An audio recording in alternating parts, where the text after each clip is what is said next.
Well, it just shows you how grateful some people can be, doesn't it? Let's begin.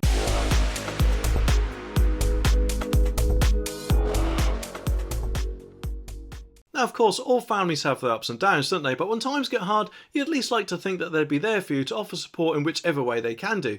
Whether, of course, that either be financially or just to lend an ear to any problems that you may have. Although this surprises me because whilst admittedly not every family is close, I wouldn't have thought you'd want to take them to court for helping you. And as the Sun reports, that's what's happening here. Oh, what are you doing, children? We're fighting over who loves you the most. Oh, that'd be silly. Okay, just play nicely though. You love him the most. You love him the most. Well, hopefully some of you will like me enough to push that subscribe button down there, because then I'll think you're absolutely awesome. The article says that a father was hauled before a court after offering to give his own daughter £5,000 to help her family with the cost of living. Anthony Mitchell, who was 73, sent his daughter a text message, but it put him in breach of a restraining order which prohibits him from having any contact with her. A court heard that the order was granted in 2018 following a family fallout and is in place until 2030. Now, obviously, we could all jump to conclusions and saying, how silly it is that she's taken him to court and all that sort of stuff. But the thing is, we don't know the circumstances around it, do we? I mean, he could have done something really horrible to her.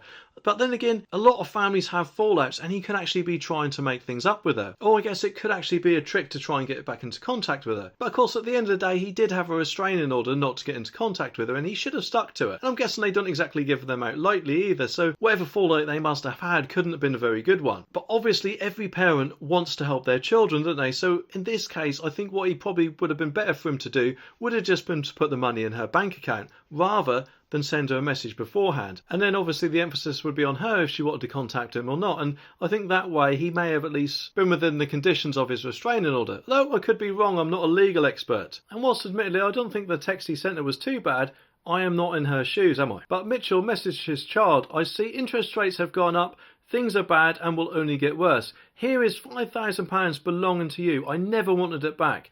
If it will help you, then please take it. And please take a while to think about it before you call the police." Mitchell was given a 12-month conditional discharge last week, Stoke-on-Trent Live reports, which means he will not be punished if he stays out of trouble for the next year. He must also pay £211 in court costs and charges. Well, I hope they eventually do make things up with her, because at the end of the day, it did just seem like he was just trying to help his daughter out. Even though he knew the risk that he'd be taken by sending her the text, he thought that helping his daughter out was more important, I'm guessing. But also on the subject of family, I wouldn't really like to be related to this lady, who appears to have scammed a charity out of a whopping amount.